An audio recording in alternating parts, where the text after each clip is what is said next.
Hey co learners, welcome back to my channel learn Korean. So guys, आज जिस topic पे हम लोग बात करने वाले हैं वो कोरियन का एक और बहुत ज़्यादा इंपॉर्टेंट टॉपिक है और जो डेली यूज़ में बहुत आता है।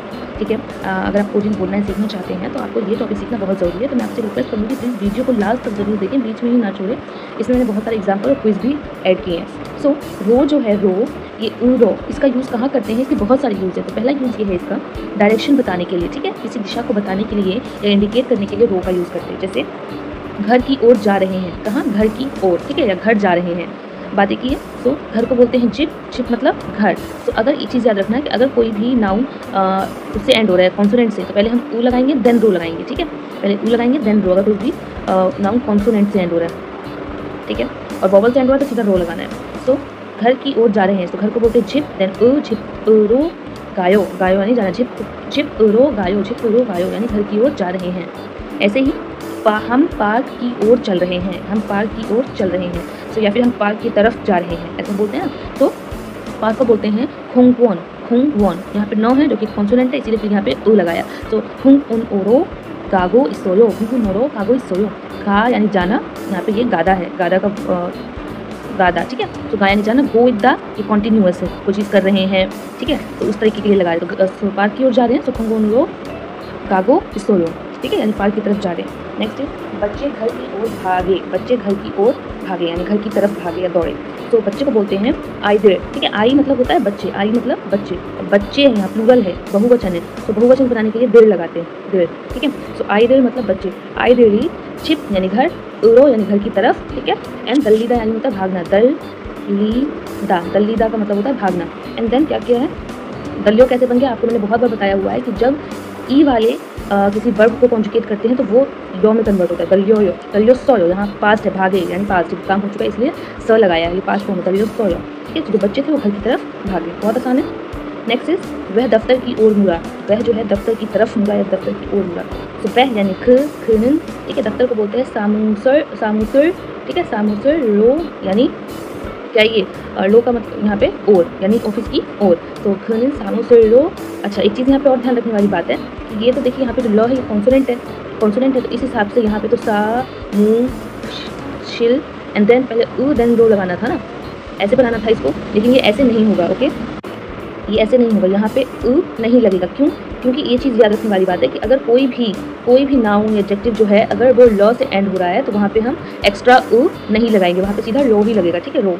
तो खनिन वो सामोशिल रो। ठीक है, यानी ऑफिस की तरफ या ऑफिस की ओर।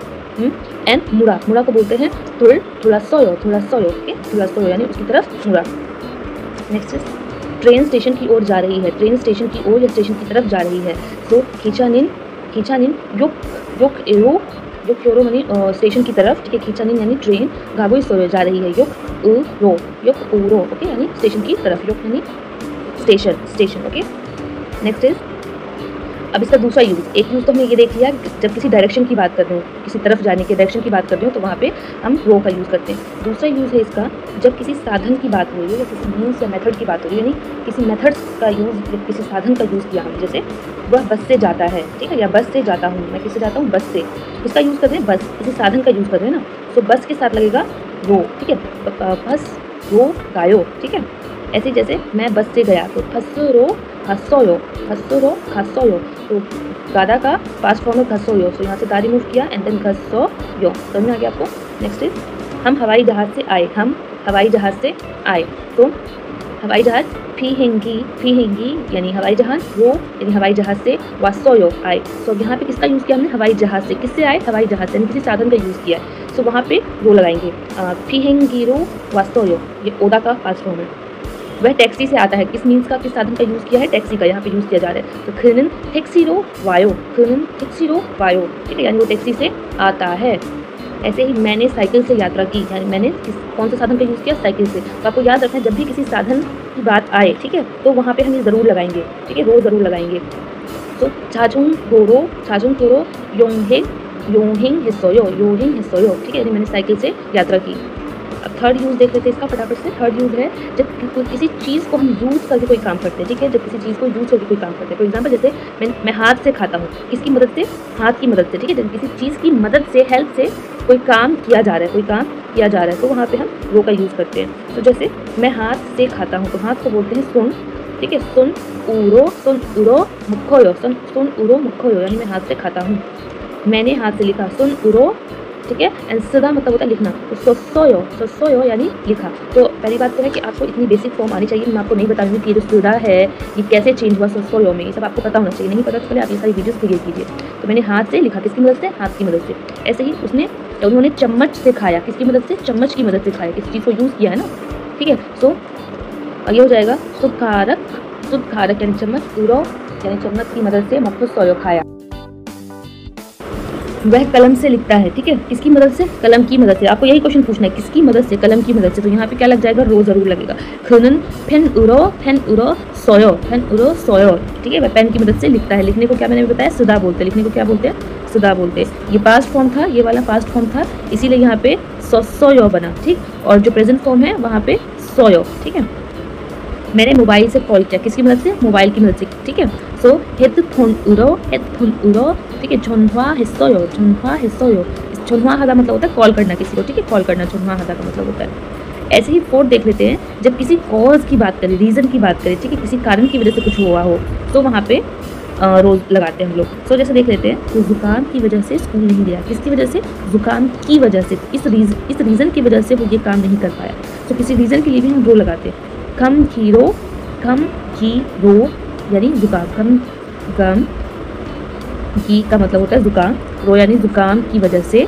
हक्यो पता है आपको, हक्यो है यानी स्कूल, मौत यानी नहीं जा सका, ठीक है, कसोयो जाना।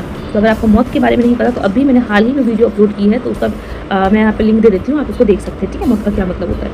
ऐसे ही मैं बुखार की वजह से नहीं आया, मैं बुखार की वजह से नहीं आई, योर मतलब होता है बुखार, योल्लो यानी बुखार की वजह से। मौत वासोयो मतलब आना, ठीक है। और मौत का मतलब होता है कांट, नहीं कर सकना कोई चीज़, तो मैं नहीं आ सकी, इसकी वजह से योल्लो रो, बुखार की वजह से। वह दुख की वजह से रोई, क्यों रोई? दुख की वजह से, कारण था दुख। तो दुख को बोलेंगे कोई में सिल्फुम उरो, उल्ला मतलब होता है रोना, उल्ला मतलब रोना, तो उरोसोयो यानी रोई। सिल्फुम उरोसोयो या दुख की वजह से रोई।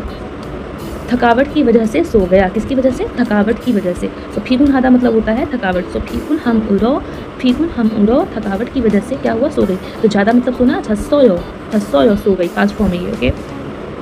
ऐसे ही बारिश की वजह से बाहर नहीं गए, किसकी वजह से? बारिश की वजह से। जो रीज़न है बारिश, तो बारिश को बोलते फी, तो फीरो यानी बारिश, रो यानी की वजह से, फीरो। फाके इसका मतलब होता है बाहर, फाके मतलब बाहर। मौत का मैंने आपको बता दिया कांट, ठीक, कोई चीज़ नहीं कर सकना। और नागादा का मतलब होता है बाहर जाना, तो नागसोयो बाहर जाना, मौत बाहर नहीं जा सकी, ठीक है। तो आई होप आप लोगों को समझ में आ रहा है। तो फीरो बारिश की वजह से, फाके मौत नागसोयो बाहर नहीं जा पाई, ठीक। नेक्स्ट है इसका लास्ट, इसका यूज़ है जब किसी लाइक मटेरियल का यूज़ किया जाता है कुछ बनाने में, जैसे लकड़ी से कुर्सी बनी। आपको ये ध्यान रखना है कि ज़्यादातर जिसके साथ से लगता है ना, से वहाँ पे ये रो ज़रूर लगेगा, ठीक है, बस ये आपको ध्यान में रखना है। जहाँ पे से लगता है वहाँ पे ये रो ज़रूर लगेगा, लेकिन ऐसा नहीं कि हर बार जहाँ से लगे वहाँ पे रो लगेगा ही लगेगा, ऐसा भी नहीं है। इसीलिए मैंने आपको ना रूल बता दिए हैं कि आप अगर ये पाँच पॉइंट्स याद रखेंगे ना तो आप अच्छे से सीख जाएंगे। सो लकड़ी से कुर्सी बनी, तो लकड़ी को बोलते हैं नामुरो यानी लकड़ी, ठीक है। मंदिर बनाना, वीजा यानी कुर्सी। तो एग्जाम्पल देख लेते हैं, यह कुर्सी लकड़ी से बनी है। सो यह यानी ई, वीजा यानी कुर्सी, नामू मतलब लकड़ी, रो मतलब से, लकड़ी से। मंदिर रसोयो या बनी है, मंदिर का मतलब बनाना, एंड मंदिर रसोयो पास्ट फॉर्म में बनी है। तो ई वीजा ने नामूरो मंदिर रसोयो, यह कुर्सी लकड़ी से बनी है। वह मूर्ति पत्थर से बनी है, किससे बनी है? पत्थर से आ रहा है ना, तो ख यानी वह। फिर जोघाक सांगन, ठीक है, थुल्लो यानी पत्थर से, मंदिर रसोयो बनी है। ऐसे ही यह शर्ट कपड़े से बनी है। तो ये तो आप देख के समझ ही रहे हैं, बार बार बताने की जरूरत नहीं है ये सब। नेक्स्ट, वह गहना सोने से बना है। खुमुरो यानी सोना, खुम मतलब सोना, ठीक है, खुमुरो यानी सोना से, मंदिर सोने से बनी है। तो आई होप गाइस आप लोग को समझ में आ गया है ये सब, और नेक्स्ट वीडियो में हम इसकी क्विज